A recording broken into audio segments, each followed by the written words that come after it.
You don't harbor hatred. Instead, a profound shift has occurred to you. Simply cease to react. The barbs that once pierced your very being now barely register. Their echoes faint within your chest. The turmoil that once sent shockwaves through your nervous system, wielding the power to shatter your day, now resembles the distant static of a world you've transcended. Is this numbness? No, this is the serene sovereignty that dawns when your soul has completed its arduous labor and returned to its core. Carl Jung, a guiding light, illuminated the path of individuation, the odyssey towards psychological wholeness. It's not a relentless cycle of reaction, but a journey toward ever-deepening inner stillness. To detach emotionally isn't to shut down, but to ascend above the dramatic fray where reaction once constituted your soul language. When we are unconsciously entwined with another, our emotions are not authentically our own. They are borrowed, elicited, triggered by patterns we haven't yet consciously recognized. Yet, as the psyche begins to disentangle itself, as shadow work clears the obscuring fog, a remarkable transformation occurs. You cease to identify with the chaos. You once engaged in arguments, offered explanations, felt responsible for every emotional tremor in the space between you. But now you simply observe, not from a place of coldness, but from one of clarity. Not from apathy, but from a newfound altitude. Emotional neutrality in this context isn't the absence of love. It's the very presence of self. A profound distinction exists between emotional detachment and emotional avoidance. The former is born of integration, the latter of fear. One is the culmination of years spent confronting your inner wounds, tracing your pain back to its genesis, enduring your discomfort long enough that it no longer holds dominion over you. Within this stillness, a space unfolds, a sacred space where the compulsion to fix, defend, or convince dissolves. This isn't the silence of punishment. It's the silence of self-respect, the silence of no longer transforming your nervous system into a battlefield for another's unresolved patterns. It's the stillness of a soul that has evolved beyond mere survival and no longer requires chaos to feel vibrantly alive. Gustav Jung wisely reminded us that until we bring the unconscious into conscious awareness, it will dictate our lives, and we will mistakenly call it fate. Emotional detachment, when it arises from profound inner work, serves as a beacon, signaling that you have reclaimed authorship over your fate, that you have ceased reacting to projections as if they were gospel truth, that you have recognized their anger as not your own, their confusion as not your burden, and their validation as not your sustenance. You no longer react because you no longer resonate with it. This isn't indifference. It's evolution in its purest form. There arrives a pivotal moment in the individuation journey when you recognize that your psychic energy is not an infinite resource.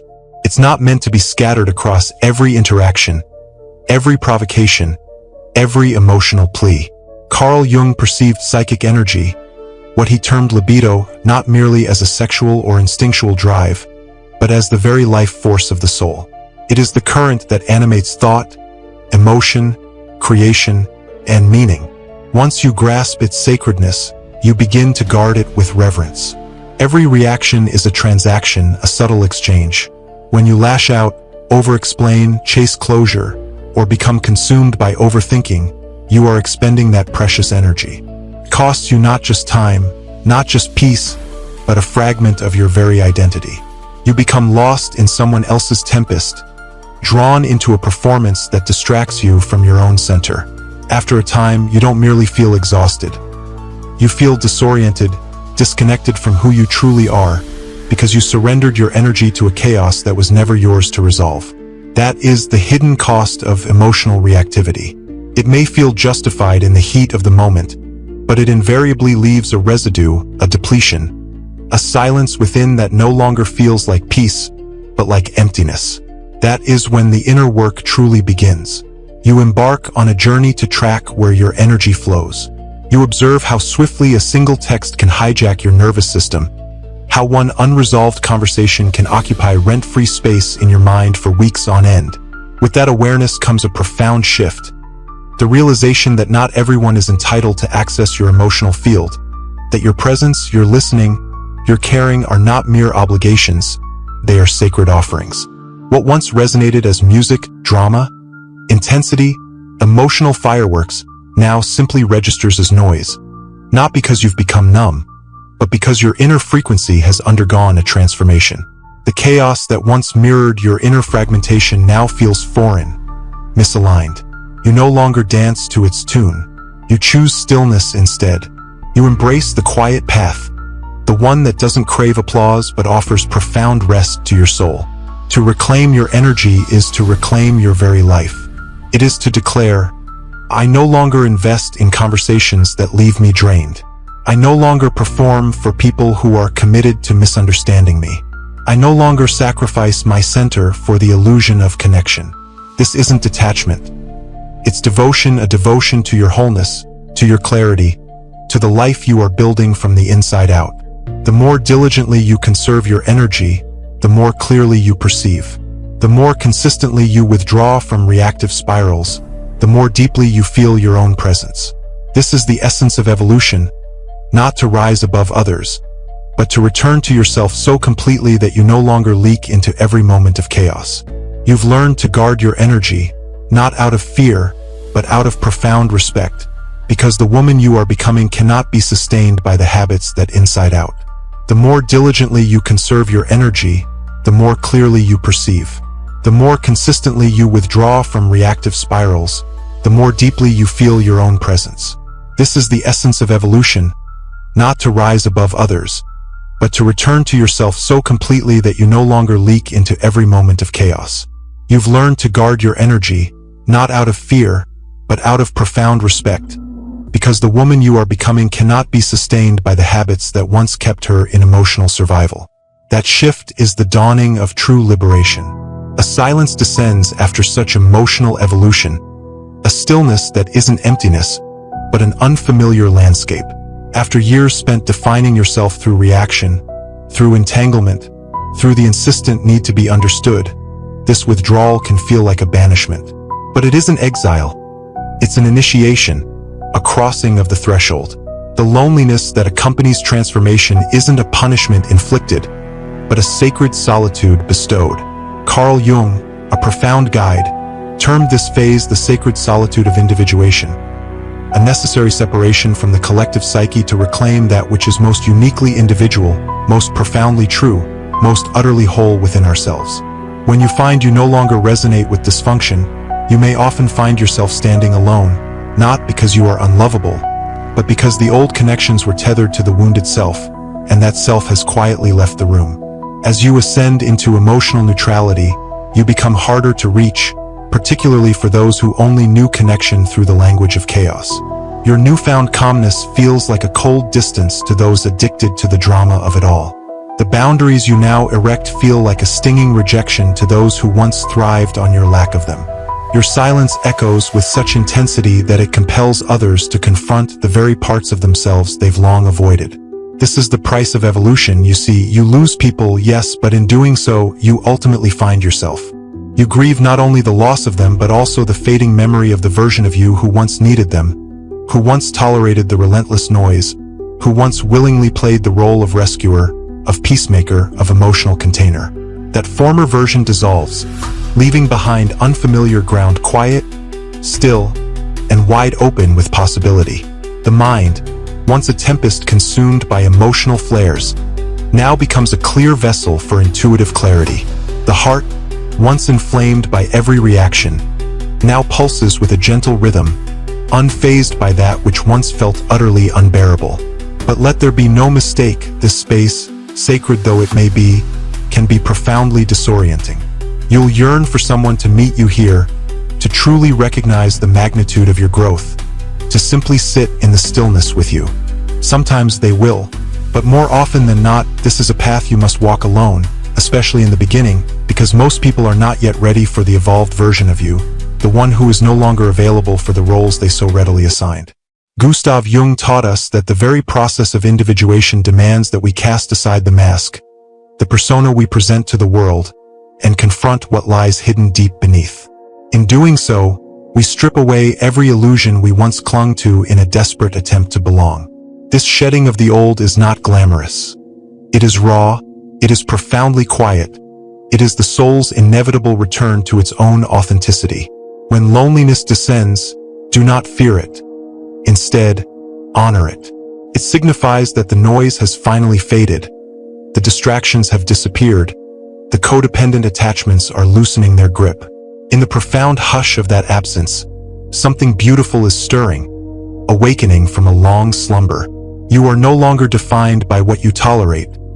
You are now shaped by what you fiercely protect. While the world may not yet know how to hold this new version of you, you do. You hold her close in stillness, you hold her in sovereignty, and you whisper the words she has been waiting a lifetime to finally hear.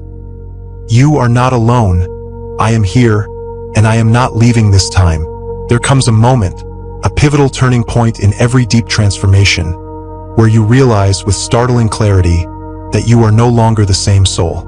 The one who once reacted impulsively, who over-explained until breathless, who overgave to the point of depletion, who overstayed long past her welcome, is now gone, not because you stopped caring altogether, but because you began, at long last, to awaken from a deep sleep.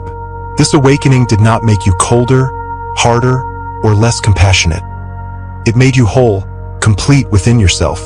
Carl Jung understood this profound inner rebirth as the very fruit of individuation, the arduous process through which we become who we are truly meant to be by shedding the layers of who we were taught to be. You did not become this version of yourself overnight. It took countless emotional storms, betrayals that cracked you wide open, patterns that repeated relentlessly until their lessons were finally learned, and silences that echoed back the haunting sound of your own neglected voice. You didn't detach to prove a point to anyone. You detached to finally heal the deepest wounds. You no longer feel the desperate urge to defend your truth because, deep down, you know it no longer needs defending.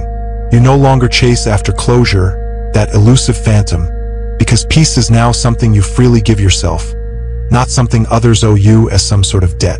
The soul that once begged to be seen, to be understood, has undergone a profound shift. It no longer begs. It simply breathes, deeply and freely. And in that breath, there is a clarity that was once buried beneath 1,000 layers of emotional negotiations. You are no longer interested in convincing anyone of anything, not of your intrinsic worth, not of your unique perspective, not even of the depth of your love. That battle is finally over, the weapons laid down. You have stepped out of the arena because you finally saw with unblinking eyes that the real conflict was never between you and them. It was always between your higher self, the one you were destined to become, and the fragmented parts of you that kept settling for far less than you deserved. You have reclaimed your precious energy from relationships that only knew how to take, to drain, to deplete. You have retrieved your authentic voice from conversations that only valued your silence, your compliance, your agreement. You have stopped editing your truth, watering it down to keep others comfortable, and instead, you have started honoring your own hard-won evolution, even when it leaves some people confused, disoriented, or even resentful. That confusion, that disorientation, that resentment, it is not your responsibility to carry. When people say, with a hint of accusation, that you've changed, they are, in a way, absolutely right, you have. But what they are really saying, in the unspoken language of the heart, is, I can no longer find the version of you who once made my comfort, my convenience, more important than your own truth, your own well-being. You can smile at that, not with arrogance or disdain, but with a deep sense of grace and compassion, because you remember all too well how long you clung to that very version of yourself. You remember how much it cost you to maintain that charade. You are not who you were, and that is not a flaw, not a failure. That is the very point of this journey. The shedding, the silence, the distance, it wasn't a disappearance, a vanishing act. It was a becoming, a blossoming into the fullness of who you were always meant to be. Becoming someone who can finally sit in quiet communion with her own soul without needing the constant noise of the world to fill the empty spaces. Becoming someone who knows, with unwavering certainty, that peace isn't passive, isn't weakness. It's a hard-won power, forged in the crucible of emotional fire. Becoming someone who doesn't need to prove anything to anyone because she is no longer desperately seeking a place to belong. She has already found it, deep within the sanctuary of her own soul. From that sacred place, Everything changes not because the world bends to your will, but because you no longer bend, no longer contort yourself for anything that does not honor your profound growth, your intrinsic worth. You have outgrown your own self-sabotaging survival patterns, and in doing so, you didn't just change on the surface. You returned, like a homing pigeon, to the truest self that always existed beneath the layers of fear, the carefully constructed masks, the inherited projections. This is not the end of the story. It is the emergence, the grand unveiling. There was a time when they're doing so, you didn't just change on the surface. You returned, like a homing pigeon, to the truest self that always existed beneath the layers of fear, the carefully constructed masks, the inherited projections. This is not the end of the story. It is the emergence, the grand unveiling. There was a time when their chaos mirrored the very battlefields you hadn't yet dared to confront within your own soul. Their anger ignited the simmering guilt you carried. Their withdrawal echoed the chilling fear of abandonment that haunted your dreams. Their inconsistency cast shadows of doubt upon the clarity you so desperately sought. The emotional tempest you found yourself caught within was more than just about them. It was a reflection of the wounded fragments within you, still clinging to the belief that love had to be earned, that safety was a conditional prize. Carl Jung, the profound explorer of the human psyche, often spoke of projection, that unconscious dance where we cast off the disowned aspects of ourselves onto others, seeing in their actions the very traits we've refused to acknowledge within. When you had yet to greet your own pain with the gentle balm of compassion, you drew to yourself relationships that mirrored that pain with stark clarity. The chaos wasn't arbitrary. It was a revelation, a map pointing to the unhealed territories of your heart. But as you evolved, as you delved deeper into the labyrinth of yourself, something shifted. What once triggered a devastating spiral now barely flickers within the depths of your being. The rage, the manipulative guilt trips, the sudden, chilling silences. These once landed like daggers, sharp and piercing. Now, they pass through you like the whisper of wind through an open window. You feel the energy, but you no longer absorb it, no longer internalize its poison. That precisely is the unmistakable sign of growth. The nervous system, once wired for constant hypervigilance, begins to find its rest, its peace. It no longer flares up in response to every emotional jab, every unpredictable shift, not because you've gone numb, but because you are no longer in resonance with the underlying dysfunction. The trauma bond, that insidious chain, dissolves when the trauma itself loses its power, its grip on your soul. You once lived from your wounds, reacting, defending, collapsing under the weight of their projections. Now, you respond from your center, from the integrated place that knows with unwavering certainty that this isn't about you. Their projection is not your truth. Their outburst is not your fault. Their inability to love with depth is not a reflection of your worth. This emotional neutrality, the very thing they might accuse you of, the thing they might label as cold, is, in truth, your liberation. The mirror that once reflected your unhealed wounds now stands empty, clear, and in that emptiness, you begin to see with unclouded vision. Their behavior no longer dictates your emotional weather, no longer holds sway over your inner landscape. You don't need to fix them to feel okay, to find solace. You don't need them to change in order for you to feel whole, because you no longer look to them to complete you, to fill the void within. This is what Carl Jung meant when he said, "Who looks outside, dreams. Who looks inside, awakens."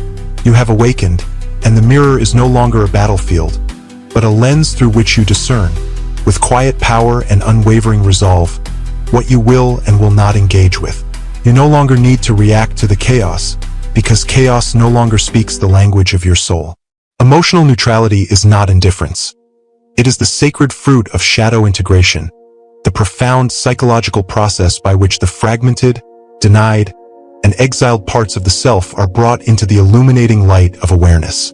It is the quiet arrival at a place where you no longer need to react in order to feel real, no longer need to rescue in order to feel worthy, and no longer need to prove your worth in order to feel seen. Carl Jung once wisely observed, "That which you resist persists." In the intricate dance of relationships, what we most resist in others are their chaos, their manipulation, their withdrawal often reflects what we have yet to accept within ourselves. Before the shadow is integrated, the psyche remains vulnerable, easily hooked. You fall into their emotional games. Their projections pull you in like an irresistible gravity, and you find yourself trapped in roles you never consciously chose. The fixer, the forgiver, the absorber of blame. But the moment you turn to face your own shadow, the rage you suppressed, the fear you denied, the vulnerability you masked, something profound begins to unfold within you. The hooks dissolve, the insatiable need to control fades away, and so does the desperate impulse to emotionally rescue others at the devastating cost of your own center. You've seen what happens when you give all your light to someone still governed by their shadow. You become depleted, anxious, and unsure of where they end and you begin. But now you know better. You've drawn back your precious energy from the battlefield. You no longer offer your soul as a blank canvas for someone else's projections, their distorted visions. When they try to provoke you now, their efforts fall flat. Their barbs lose their sting, not because you're heartless, but because your heart is no longer for sale, no longer available for manipulation. They might call you distant, changed, accuse you of being cold, but that's because they can no longer access you through the old wounds, the vulnerabilities they once exploited, the doors they once entered through your guilt, your desperate need to please, your paralyzing fear of abandonment, have all been sealed with the radiant gold of self-awareness. You're not resisting them, you're just not reacting. That is the fundamental difference. Neutrality, in this profound sense, is power. It's not passive. It's fiercely conscious, a deliberate choice. It's the boundary that says, with unwavering conviction, I will no longer bleed to keep the peace. It's the soft no that carries the weight of 1,000 unspoken yes to yourself, to your well-being, to your truth. It's the calm that arises when you know, with absolute certainty, that you're no longer living at the mercy of someone else's emotional storm, no longer subject to their whims. This is the precious gift of shadow work. You reclaim your energy, you cease negotiating with dysfunction, you stop rescuing those who weaponize your empathy, turning your compassion against you. In doing so, you return to yourself not as a defensive posture, but as a sacred home, a sanctuary of peace and self-acceptance. You are no longer who you were when the pain began, and that's precisely the point, the culmination of your journey. Stillness is often mistaken for distance, for coldness, for arrogance, but in truth, stillness is clarity, the unwavering gaze of truth. It is the presence that no longer performs, the silence that no longer explains, the energy that no longer bends just to keep a dysfunctional peace precariously intact. When you stop participating in someone else's emotional chaos, not by attacking, not by blaming, but simply by withdrawing your energy, your attention, something extraordinary happens. You become a mirror they can no longer avoid, a reflection of their own unacknowledged depths. Carl Jung taught that the shadow, that hidden part of the psyche we repress, deny, or disown, does not simply vanish because we refuse to see it, to acknowledge its existence. It waits patiently. It hides beneath our words, behind our reactions, inside our relationships, subtly influencing our choices and shaping our reality. Often, it's only when someone stops reacting, when they cease to engage in the familiar dance, that our shadow finally surfaces, demanding to be seen, to be integrated. That's the transformative power of your stillness, your unwavering presence. When you were entangled, simply vanish because we refuse to see it, to acknowledge its existence. It waits patiently. It hides beneath our words, behind our reactions, inside our relationships, subtly influencing our choices and shaping our reality. Often, it's only when someone stops reacting, when they cease to engage in the familiar dance, that our shadow finally surfaces, demanding to be seen, to be integrated. That's the transformative power of your stillness, your unwavering presence. When you were entangled in the drama, cast into roles crafted by others, they could project their pain outward, using you as their emotional outlet, their scapegoat. Now that you've consciously stepped back, not with anger, but with a serene peace, they find themselves with no partner for their familiar game. Within that newfound silence, they are ultimately confronted with the very thing they've perpetually avoided, themselves. This is the quiet revolution that arises from emotional neutrality. You are neither punishing nor ignoring them. You are simply refusing to sacrifice your own well-being for their comfort.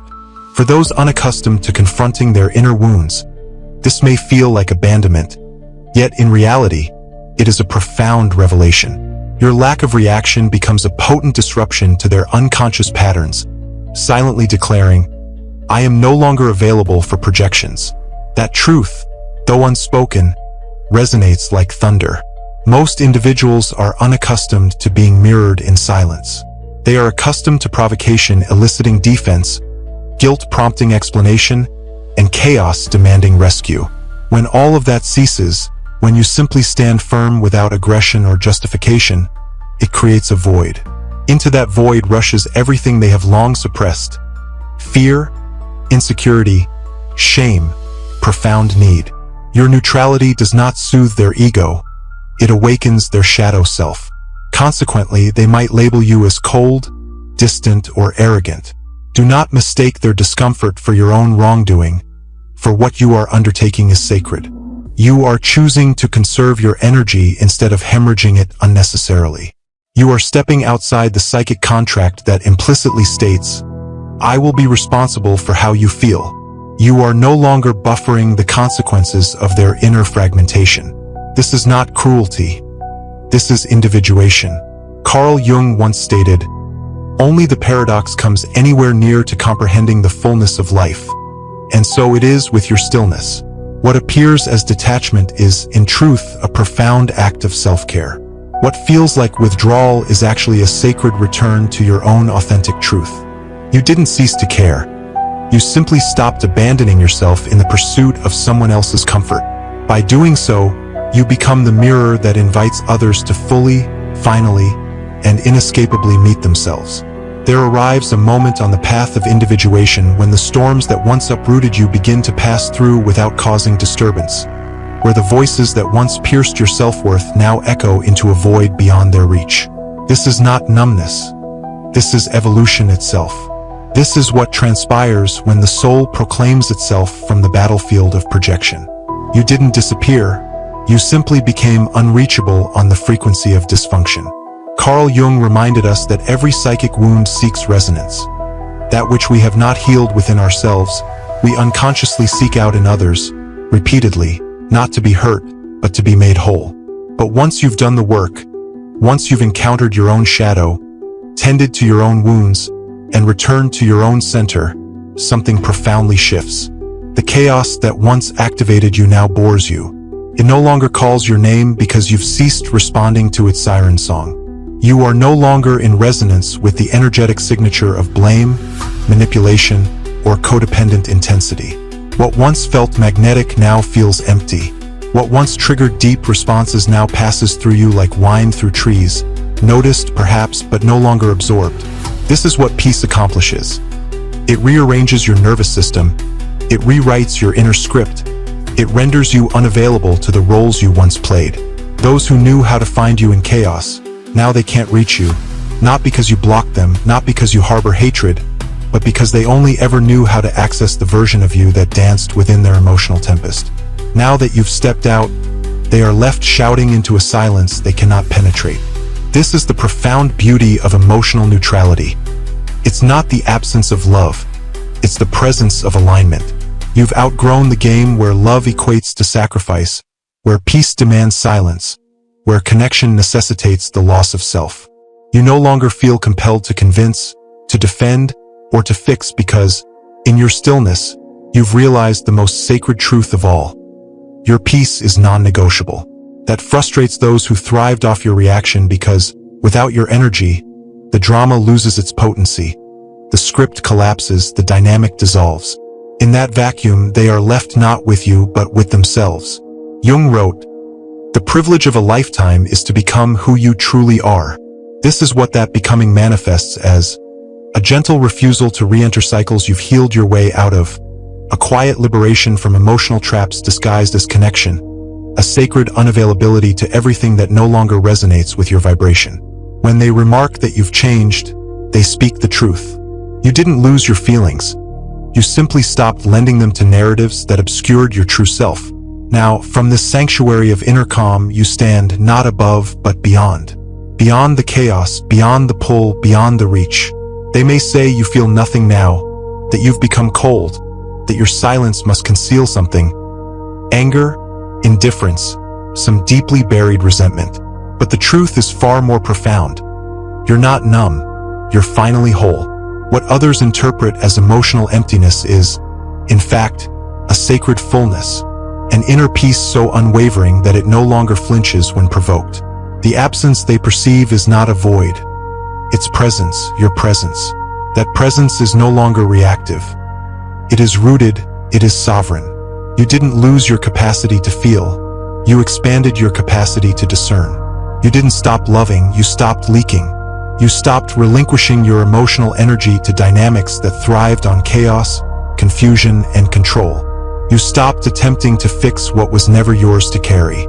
In that cessation, you returned to something essential, your own center. Carl Jung taught that integration, the process of becoming whole, often appears as detachment. Not because we've abandoned emotion, but because we've ceased identifying with its distortions. When the shadow is met, understood, and folded back into the sanctuary of self, the psyche, weary of echoes, no longer chases the ghost of familiar suffering to feign aliveness. This isn't the hollow echo of numbness, but the resonant chord of transformation. You've transcended the illusion of equating intensity with genuine intimacy, the reflexive jolt of reaction for the steady current of true connection. You've ascended to become the compassionate witness of your own unfolding saga, no longer a puppet dancing within the tangled threads of another's narrative. From this sacred vantage point, the storms that once threatened to engulf you now whisper past like wind weaving through the resilient branches of ancient trees. Not because feeling has deserted you, but because you've ceased the self-destructive act of surrendering to the tempest within your own heart. This is emotional peace, a hard-won treasure forged in the crucible of experience, the quiet dawn that follows years spent in the labyrinthine dance of projection, the ache of abandonment wounds, the draining act of overgiving, and the suffocating embrace of emotional entanglement. You've emerged victorious, and the profound stillness you now embody is a testament, not to a heart grown cold, but to the exquisite unfolding of your soul's evolution. The next time shadows whisper that you've changed, meet them with a knowing smile, for indeed, you have. You didn't change to flee from the depths of your feelings. You changed to finally perceive them with crystalline clarity, to feel without being swallowed whole, to love without relinquishing your precious self, to cradle the weight of truth without crumbling beneath its burden. This is your power, this is your homecoming, and now, dear one, it's your sacred time to claim it. Comment below, let the words resonate within. I choose emotional peace. Let it serve as your affirmation, your unwavering declaration, your guiding compass through the mists. Before you depart, pose this question to the depths of your being. To whom do you no longer react, and what does that tell you about the vast terrain you've traversed? The answer lies within, revealing more about your profound growth than any hollow apology you never received. Emotional detachment isn't the death knell of love. It's the sacred birthing cry of conscious living. You, dear soul, have finally returned home to the sanctuary of yourself. If this message has stirred the embers within, don't let the flame dwindle. The next video, brought to you by Channel Soulkeeper, will beckon you even deeper into the transformative journey of healing, growth, and self-discovery. It might just be the breakthrough your soul has been yearning for. Tap into its wisdom now. Embrace the journey, hit subscribe, awaken the notifications, and join a community dedicated to truth, transformation, and authentic inner change. You're not alone on this sacred path. I'll meet you in the next video, where we continue the eternal dance of becoming who we were always destined to be.